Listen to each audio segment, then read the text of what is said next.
Sicit Bitumi nasce nel 1979 da una brillante intuizione di Luigi Michelon e la moglie Roberta Tresoldi. Non esisteva infatti un materiale pronto e di rapido utilizzo per la chiusura delle buche del manto stradale e la riparazione di piccoli rappezzi, ma soprattutto utilizzabile in tutte le stagioni, anche in inverno, quando non sono possibili interventi con l'asfalto a caldo.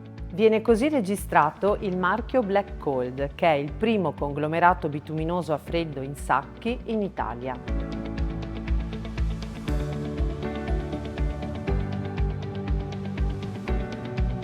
Il nostro punto di forza è la produzione di un materiale ecologico realizzato a freddo, senza emissione di fumi in atmosfera, grazie ad un impianto automatizzato ideato e progettato dai fondatori. I nostri prodotti si utilizzano in modo pratico e veloce, semplicemente svuotando il sacco nell'area interessata e lasciando compattare il materiale dall'azione del traffico.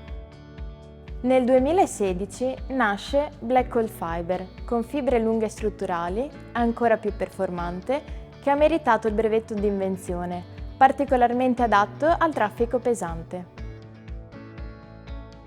Di recente creazione invece è Rapid Cold, un prodotto totalmente ecologico con all'interno un filler reagente all'aria che ne garantisce un rapido indurimento con un'ottima lavorabilità e che non lascia residui nel sacco.